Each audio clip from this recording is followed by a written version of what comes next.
What's happening? Good Tuesday to all of you. I told you, pod earlier today, that it's tag day. We could have some breaking news later on this Tuesday, and that's exactly what we've got. Here we are with some breaking news. A few hours ago, New England Patriots decide to use the transition tag on Kyle Dugger. We'll talk about that, the implications on Dugger and some other guys on the team. Don't forget to give us that like and to subscribe. All right, let's jump right into it.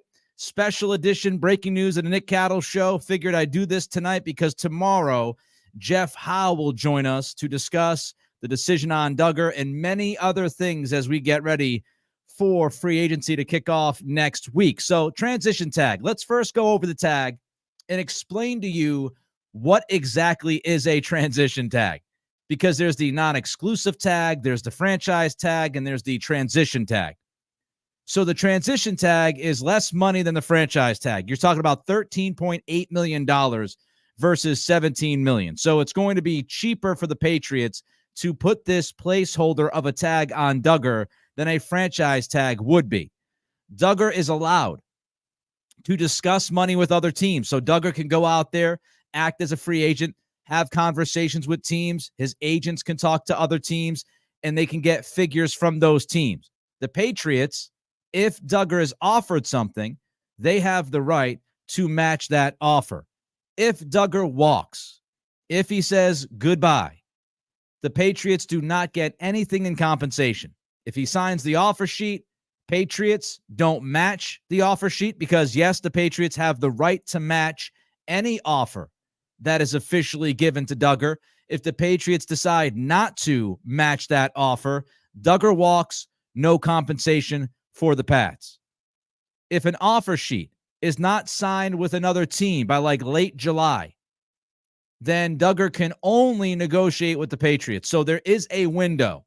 If Dugger drags his feet, if another team doesn't show interest right away, if we're talking about entering into July and August, then the Patriots would be the only team that Dugger can negotiate with at that point during that window. Dugger will also not be eligible for a compensation pick if he ends up leaving next offseason. For the compensatory formula, Dugger would have to get out of this transition tag, walk into free agency next year, then the Patriots would receive a compensatory pick. But as soon as this transition tag is placed on him, it wipes away the compensatory formula. So we also have to remember that. Now, the compensatory formula will work if the tag is eventually rescinded. Then the Patriots would be allowed to pick up a compensatory pick if/when Dugger signs a big fat contract with somebody else next year. And if you're wondering, because the Patriots used the transition tag on Dugger, if you're wondering if that impacts Mike Onwenu, it absolutely does. Because the Patriots decided to use this transition tag, they are unable to place any kind of tag on Onwenu. So Onwenu is inching closer to free agency with this decision by the Patriots. A lot of thoughts on this. Again, Jeff Howe will join me tomorrow on the podcast at 11 a.m., so you don't want to miss that. Don't forget to give us that thumbs up. Breaking news, actually my third pod of the day. Did the live pod this morning, just taped one with Greg Bedard, back at it for a third pod today. I'm going to need the energy from you guys helping me out on this one. But don't forget to give us that thumbs up, like, and subscribe. Trying to hit 2,250 subscribers by next week during free agency. That's the goal. So like, subscribe, comment, rate, and review. Before I continue with my thoughts on Dugger and the Patriots deciding to place the transition tag on him earlier today, I want to tell you that I can't say enough about how many of you continue to show up, talk Patriots, send the chats, make comments at the YouTube channel, and, subscribe and just really support this program. It absolutely means the world to me, and I can't say enough. Another way that you can support the program is helping out our sponsor. Yes, the Nick Cattle Show actually has a sponsor. It began this week. We're brought to you by First Class Glazing. Elevate your bathroom experience with First Class Glazing, where they specialize in luxurious bathroom renovations and bathtub glazing. We're talking expert craftsmen, folks, dedicated to delivering top-tier results using premium materials and precise techniques to create a space that exudes sophistication and charm. Visit First Class Glazing online at firstclassglazing.com or give Jose a call at 617-849-0513. Again, that's 617-849-0513. You can support the pod, again, in many ways. Checking out First Class Glazing is one of those ways. If you mention this podcast, you can get a free estimate and 10% off. All right, back to the business at hand. We continue to talk about Kyle Dugger having the transition tag placed on him by the Patriots earlier today. Smart business. That's what this is. It's smart business by the Patriots for many different reasons. First of all, when we look at Dugger, we've got to talk about the safety market and where the safety market is across the rest of this league. And right now, it is a depressed market. There have been 3 or 4 safeties released today into free agency. Xavier McKinney from the Giants, he was not tagged. He is going to walk into free agency. It's a supply and demand game. And right now, there is not enough demand for the supply that is going to be on the market. So when you look at why the Patriots would do this, they feel that Dugger is not going to be able to go out there and get a better deal than what they're offering. So when you look at the rest of the league and you try to read those tea leaves, the rest of the league is looking at a number of safeties out there that they can sign that are not going to make $13, $14, $15 million. Number of guys released today. McKinney not tagged. Yes, Winfield was tagged, but that was expected. This also gives the Patriots more time to negotiate. Tony Pauline reported last night that the Patriots had offered Dugger a contract, and the average annual value of that contract was $13 million per year. So it makes all the sense in the world. The Patriots offered $13 million a year, and obviously Dugger thought he could make more.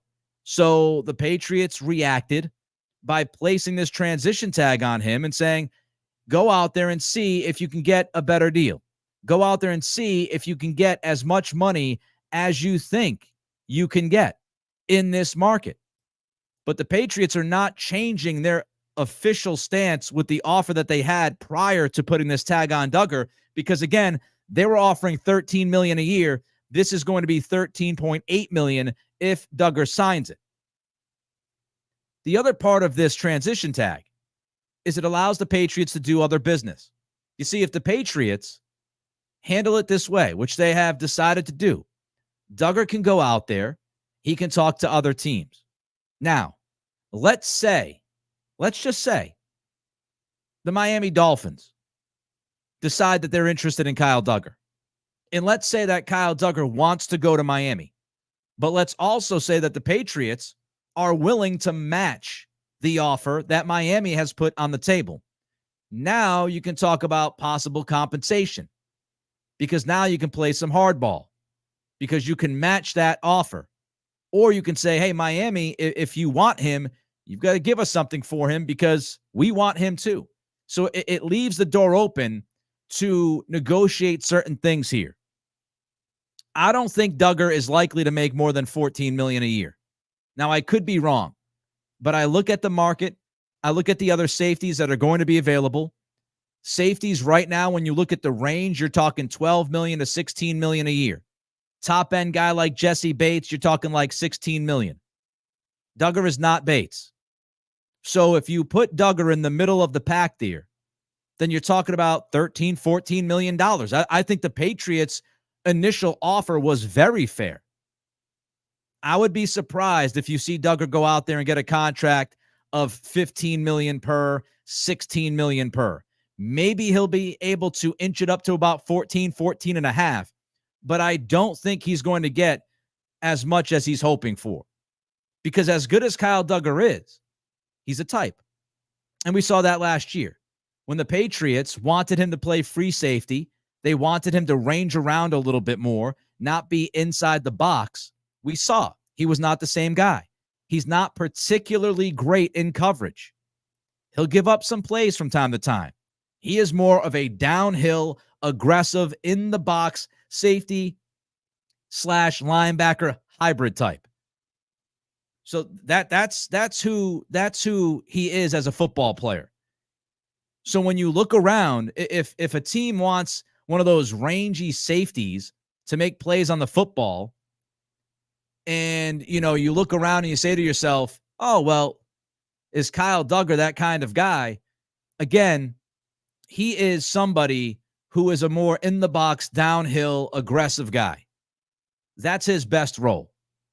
So I don't think he's going to get knocked over with some kind of crazy offer. And I really believe that this shows us that the Patriots have their eye on the ball as far as value in what players are worth. Andrew Callahan, going back to late February, going back a week or two ago, he pegged Dugger's value on the market after talking to people at 3 years, $41 million. 3 years, $41 million. That's $13.6 million per year. So I think the Patriots are pretty much right there. 13, 14 million. I think that's Dugger's number. I think that's likely where he lands. And we'll see if anybody is willing to leapfrog the Patriots as far as straight cash homie. And if you decide that Dugger's worth it, then you get him long-term, I think, at your number, which we'll get into in a minute. But here's the other part of it. Placing this transition tag on Dugger tells you that you value him. It tells you that you want to keep him in-house. This is not allowing him to just walk out there into the wilderness, so to speak. You are giving a tag. You are saying that we want you to be here. We want you to play and be one of our leaders. They're not giving him walking papers. And Gerard Mayo had a statement in the press release tonight, and I think it says an awful lot.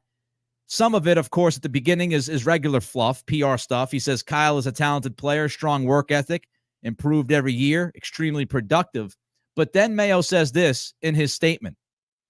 We value players with high character and chose to use the transition designation to give both sides more time to try to reach a long-term agreement, which is our goal with Kyle. And I will say this about Elliott Wolf and Mayo so far. They have been very consistent as far as messaging what they want to do with Onwenu and Dugger. Last week at the Combine, they both stressed to everybody, we want Onwenu, we want Dugger, we want them long-term. And they have said that every time they've been asked. And so after putting the tag on Dugger today, again, Gerard Mayo, he triples down on that. He quadruples down on it and says, we want Dugger here long-term. This is our guy. That's our goal. We want to give ourselves some more time to negotiate a contract, a long-term deal. Which begs the question, is Dugger motivated to get a long-term deal done? I would imagine he is. Dugger came into the league older than most guys. He's 27 going on 28. And Dugger, if he's looking at a situation where he's not getting the money long-term that he wants, and it's either sign a long-term contract with the Patriots closer to their number than the number that he wants, or to play this year out under the tag, I would imagine he'll pick the security. Again, because he's going on 28 years old. I would imagine that he would want the guaranteed money long-term deal. So this opens the door for the Patriots to get something done closer to their number. And if Dugger signs the tag, then you have him for 1 year and you can plan safety accordingly. All right, don't forget to give us that thumbs up. I'm going to talk about Mike Onwenu in a minute and how this impacts Onwenu and what I think might be going on. But before that, don't forget, give us that thumbs up. All the thumbs means the world to us. That's how we slap that YouTube algorithm in the face. You just click that thumbs up button on YouTube, and it helps us an awful lot. Don't forget to subscribe, trying to hit 2,250 subscriptions by next week. I remind you that tomorrow we will have Jeff Howe live here on the podcast tomorrow at 11 a.m. to talk about the Dugger move, talk about some other things in free agency, which we'll get to in this episode as well. So Jeff Howe will join us tomorrow at 11 a.m. And if you're catching us on Spotify, Apple Pods, don't forget to rate and review. By the way, I did start a Patreon page. It is going to launch 6 days from now, March 11th. Exclusive content, $5 a month. You can check it out, patreon.com/Nick Cattles. Let's go to Dan Hansen, sent a super chat. You can jump to the front of the line with your super chat, with your quote, with your comment, with your question. You also help the show financially. Dan sends the $5 super chat. If they know Duggar won't get big money, why waste the tag on him? Securing Onwenu with the tag seems like the bigger priority. So I'm going to get into Onwenu. And I think, look, there's a couple of reasons why. There are a few reasons why you would tag Duggar instead of tagging Onwenu. And I think you start with this idea of Onwenu is going to get paid by somebody, right? Mike Onwenu is going to get a contract from someone. If you're looking at this, and I think many of us agree on this, I think Dan agrees, I agree, we all agree on this, I would imagine.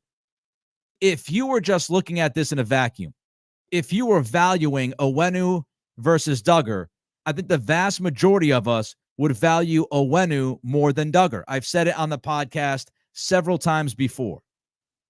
So to me, Onwenu is more important than Duggar. Offensive guard this offseason, we mentioned this on the podcast, I think it was yesterday. The guard position is actually going to be one of the quote-unquote sexier free agency situations in the league because there are going to be a number of teams looking for guards. There are a number of guards that are good guards to very good guards that are going to be available. And the guess right now is that somebody like Onwenu could end up signing for, $16, $17, $18 million a year. So there is more of a premium that is placed on the offensive line. There's more of a premium placed on what Mike Onwenu does versus what Kyle Duggar does. So I think when you look at this, again, in a vacuum, you would say Onwenu is much more valuable than Duggar, given the situation with this team, with the offensive line. We know they're already without 2 tackles. So you look at the offensive line and say there's obvious holes there. You could address the hole by retaining Onwenu, at least one of them, and it's easier to go out and get a safety. And I would agree with all of that, which makes me wonder, Dan, why would you tag Duggar and not Onwenu? Why would you make that decision if you were Elliott Wolf? Again, both Wolf and Mayo on record saying they want Onwenu and Duggar to stay long-term. We know they want Onwenu here. The first question I have, because Duggar is the guy that's been tagged, should that lead us to believe that Onwenu and the Patriots are close to getting a deal done? Do we take that from this? Now, of course, none of us know the answer. I can't sit here and unequivocally tell you that Onwenu is going to be signed, sealed, and delivered by Friday. But it does beg the question. Because you signed Duggar, or trying to sign Duggar to this tag, at least placing it on him, and you didn't do that with Onwenu, which allows Onwenu to walk scot-free into free agency, does that mean that you are close on a long-term deal with Big Mike? That's my hope. My hope is that they know they're close with Onwenu. They feel very confident that a deal is going to get done. And the negotiations between Onwenu and the Patriots have been a little bit more easier on the Patriots than the Duggar negotiations. That's my hope. Again, I can't tell you if that's what's happening. And I know Andrew Callahan wrote that, Onwenu has not been around the building as much as Duggar. You can take that for whatever it's worth. But I would look at this and I would hope that Duggar gets the transition tag placed on him because they feel really good about being able to extend Onwenu. They think a deal is practically done. They feel like they're close to the finish line. That's one possibility. The other possibility is that they just don't want to put the $21 million franchise tag on Onwenu. They might look at this and say, we have some in-house options at guard that we think could be good. Maybe not as good as Onwenu, but we think that we can cover right guard easier than safety. Again, you and I would look at it and say that the offensive line is a bigger need. But we also don't know what they have planned and who else they're talking to. So I would hope this means the Onwenu deal is closer to being done than a Duggar deal, and that's why they made the decision late in this process to put the tag on Duggar. It's either that or they have a contingency plan that they're perfectly fine with. You know, we talked about this on yesterday's pod. You can check it out, Nick Cattle Show on the YouTube channel. They are reportedly targeting Tyron Smith from Dallas, left tackle. They're looking at Jonah Williams, who can play left tackle or right tackle. And do they think, after talking with Onwenu, that Onwenu is trying to price himself as a tackle, and Elliott Wolf and Mayo and the coaching staff don't see him as a tackle, they see him as a guard. So maybe they believe that the rest of the NFL is going to see Onwenu as a guard. And maybe Onwenu, who doesn't have an agent in this very moment, maybe Onwenu is gunning for $20 million a year, and the Patriots are looking at it saying that's tackle money. We're not going to pay him tackle money because we can go out there and we can sign Smith and Jonah Williams. We can sign maybe both of those guys for the amount of money that Onwenu is asking for individually. So these are the kinds of things you got to think about. That's why I don't lose my mind about free agency. I think through the process. If you could have Tyron Smith and Jonah Williams for, let's say, a combined $20 million, or just Onwenu for $20 million, now you start to have that conversation, right? And I want Big Mike back. But if you could get both of those tackles for close to the same money that only Onwenu is going to make, then you're addressing two holes on the offensive line versus one. And you know you have Sidy Sow, who could at least be passable at right guard right now. So this all has to do with the math and where they're at. King Cato, 21. Your opinion, who are tackles worth signing in free agency? Just gave you a couple names, King Cato. I appreciate the super chat. If you've got another question, throw it my way. But, yeah, I would look at Tyron Smith, who we didn't think was going to be available going back about a week or two ago. Now looks like he's unlikely to return to Dallas. So he is absolutely one name I'd look at tackle. And I know his injury history. He played 14 games last year, second team All-Pro. Cowboys did not practice him as much. He did not take as much contact. I'd go off of the same plan. And let's also not forget that that is why you could get Tyron Smith for maybe $8 million, $9 million, $10 million on a 1 or 2 year deal, right? You could look at a 1 year, $8 million to $10 million deal, or 2 years at 10 to 20 million. 15 to 20, whatever it is, right? It's because of the injury history. If he was a healthy Tyron Smith, then you wouldn't even have a chance to sign the guy. But if you could address both tackle spots for the same amount of money or close to it that you're having to pay Onwenu or that he wants, it's not an easy decision.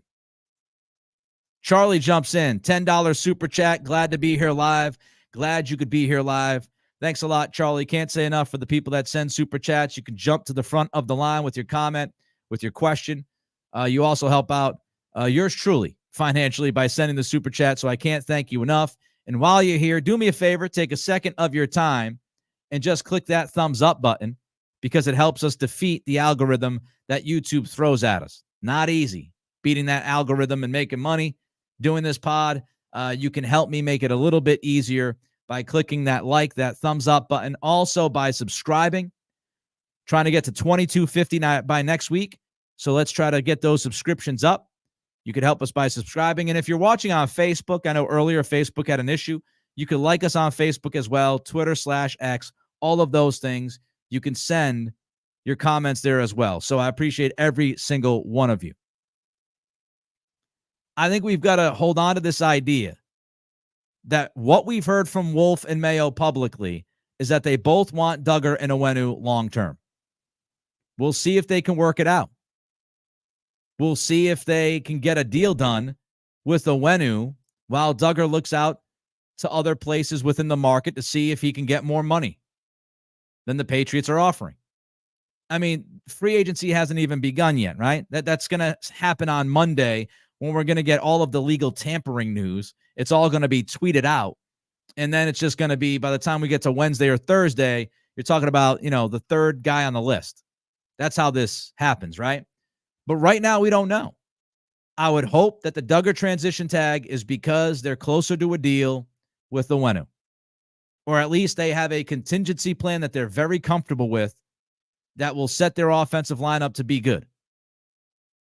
So we'll see. We'll see what happens with Duggar. We'll see what happens with Onwenu. I want them to re-sign Onwenu. I've said from the beginning, Onwenu is the guy that you look at and you say to yourself, it just makes sense to retain him and to solidify at least one spot in this O-line. If I had to choose between Onwenu and Duggar, it would be Onwenu. So hopefully they get that deal done. And if they don't, hopefully they pivot to something that makes sense. Because obviously, as much as I like Mike Onwenu, it's not like he's the only guy that could help this team. Not the only offensive lineman that's going to be available. So if they don't end up keeping Onwenu, what's the pivot? Who do they bring in? All right, a lot of other stuff happened today. I'm going to get to it. Jaden Daniels sent out a tweet that is linked to what we talked about on the pod this morning, the Phil Perry story about him as in Daniels, not wanting to play in the Northeast. We'll get to Jaden Daniels in a minute. And, of course, there are more free agency tags happening, franchise tags, and other names that are staying put. So I'll get to all of those as well. A lot of things to sift through here. I'll do it over the next few minutes. Don't forget to like, comment, and subscribe. Shooter McGavin says, safety is our best position. I don't know about that. Is it? They had trouble figuring out free safety. Now, here's the thing, Shooter. If they go out and they bring in another corner, that would open up the opportunity of sliding Jonathan Jones back to safety, if that's what you want to do, right? You could use Miles Bryant in that spot from time to time. But when you look at safety right now, you've got Jabril Peppers, Joshua Bledsoe, maybe, and then you've got Duggar on the transition tag. That's your safety position. Adrian Phillips is gone. Jalen Mills, free agent. Miles Bryant, free agent. So it's not like they're spectacularly deep at safety. And again, they had issue with free safety last year. So I think safety is a need. I wouldn't be surprised if they go out and not only keep Duggar, I wouldn't be surprised if they're entertaining the idea of going after Xavier McKinney after he wasn't tagged by the Giants today. All right, let's get to some other interesting stuff. Don't forget Jeff Howe tomorrow on this podcast, 11 a.m. sharp. Jaden Daniels, quote tweeted. It's the quote tweet heard around the world. Here's Dove Kleiman on Twitter. This is from the Phil Perry story we talked about earlier today. So Phil, in this tweet, it says, there are some people within Jaden Daniels' camp that don't want him to be drafted by the Patriots. We discussed it this morning.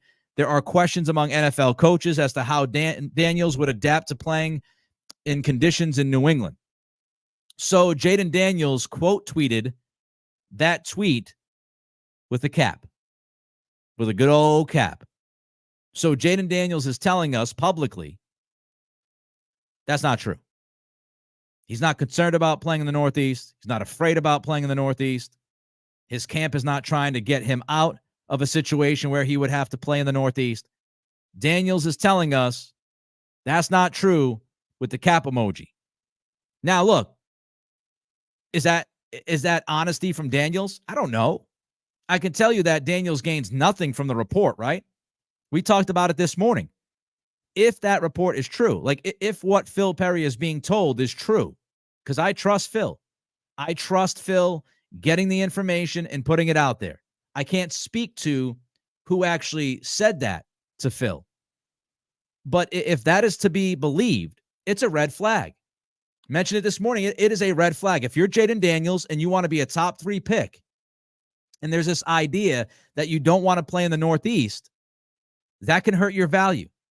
That can hurt the opportunity of you being picked 3rd overall by the Patriots. So that report does no good for Daniels. So I'm not surprised that he came out and swatted that down a la Dikembe Mutombo style. Last year, the third pick in the draft got $38.2 million. $38.2 mil. You know what the number 13 pick got? $18.7 million. I'm not awesome at math, but that's almost $20 million difference, right? That's what, $19.5 million difference. So if Daniels looks at it and says, no, I'd rather play for the Patriots and deal with the weather because I'll make 20 more million on my first NFL deal versus maybe falling to the Raiders, who reportedly love me because of Antonio Pierce and that connection, and I'll make 20 million less. Yeah, I want to be picked third. I want that 20 million in my pocket. So that could play a role as well. But Daniels publicly going out and shutting this down, it does leave him open for criticism if he ends up being full of it. All right, Kincaido's back. Could the Pats leak interest in May because it was reported Belichick was interested in Daniels? That's one part I actually forgot to bring up, Kincaido, on the podcast this morning. So thank you for the super chat, the second one, and also thank you for bringing that up. I thought it was interesting, the Belichick stuff last week. Bridget Condon went on the NFL Network and said that Belichick, his number one guy, he loved Jayden Daniels, and he was going to be willing to do whatever it took to, trade up or do whatever to make Daniels the next quarterback of the Patriots. Do these reports have anything to do with it? I don't know. It could be the Patriots front office trying to create the optics that they're not Belichick anymore. They're looking in a different direction. But I don't think Wolf and Mayo and Alonzo Highsmith, I don't think those guys are going to sacrifice doing the right thing in the name of optics, in the name of looking different than Bill Belichick. I think Wolf and Mayo are going to do what they think is right for the football team. And if they love Jayden Daniels, they're drafting Jayden Daniels. I don't think they'll say to themselves, oh, man, we can't draft Jayden because remember that NFL Network stuff? Bill loved Jayden. We'll look bad if we do that. I don't think that's part of the math. I really don't. All right, more free agency news. Let's get to it. Michael Pittman, the non-exclusive tag. Now, technically, that means if you wanted to negotiate with Pittman, you could. The Patriots could still negotiate with Pittman. But the Colts could hold that deal up and ask the Patriots for not one, but 2 first-round picks. Now, there is a possibility of some back and forth, and you might be able to finagle less than 2 first-round picks. But the idea is Pittman signs this non-exclusive franchise tag, or he signs an extension, or he goes out and talks to another team, signs a deal with them, or agrees to a deal with them, and then that team has to give compensation to Indy. And you're giving, I would think, at least a first-round pick. So if you want Michael Pittman, you're giving up at least a first-round pick for him and signing him to a huge deal. Don't think that's happening. If you want T. Higgins, who's on the franchise tag, again, Cincy, the word is they might be open to trading him, but it's going to cost you at least a first-round pick and probably more for T. Higgins, plus a huge contract. I don't think the Patriots should be in the business of not only paying a wide receiver a ton of money, but also giving up assets. If you're going to give up assets and sign a wide receiver, I think that's way too much. In this situation the Patriots are in right now, they got too many holes to fill. I'm not making a Tyreek Hill type move before I've got, other things in place like my tackles and my quarterback. That's just me. I know some would disagree with that. So as I've mentioned, since going back a couple of weeks ago with my, off-season offensive plan, I've said this time and time again, Calvin Ridley is the most likely guy who's going to be available at the wide receiver position that would be seen as anywhere near being a wide receiver 1. He's the guy. Pittman, for all intents and purposes, off the market. Mike Evans, extension with Tampa. Higgins, franchise tag. So Calvin Ridley's left. And Ridley's going to want the bag. We know that. So will the Patriots be interested? I absolutely think they'll be interested. And then Josh Allen was actually franchised earlier today. by the Jaguars, so the Jaguars cannot tag Ridley. So unless the Jags come up with a contract for Ridley in the final moments here, he's going to walk into free agency. And I can't imagine Ridley's going to take himself off of the market until he gets word about other teams and gets other offers. So it looks like right now Ridley is going to be a free agent. If you wanted an immediate wide receiver upgrade, he's the guy. And he was the guy that was part of my plan. I would sign Calvin Ridley. He's a 1,000-yard receiver. He can get you 8 to 10 touchdowns. He can play inside. He can play outside. I would sign Calvin Ridley. I would offer him some money. No doubt about it. So that's where the wide receiver position is. Meanwhile, Dalton Schultz talked about him this morning. The Patriots reportedly were interested in Schultz. He's off the market. He signs a 3-year, $36 million deal with the Houston Texans. So Schultz, not going to be available for you. So you can just scratch him right off the list. And it makes sense. Look, I mean, Houston is better. The Texans are in a much better spot right now, went to the playoffs last year. So they are a better football team than the Patriots. They have a better roster right now than the Patriots, especially offensively. Schultz had very good chemistry with C.J. Stroud. So it should not be a surprise that Schultz stayed in Houston. They stepped up. They gave him good money. So 3 years, $36 million. He gone. Tight end options for the Patriots. Hunter Henry, we'll see what happens. Reportedly, Henry and the Patriots are far apart. We'll see if the Schultz contract motivates one or both of those sides to come together and come up with an agreement. But Hunter Henry is still out there. Noah Fant, I think, would make sense for the Patriots. He's an explosive athlete at tight end, can do some damage in the middle of the field, so Fant would make sense. And my offseason plan, Gerald Everett was the guy that I brought in.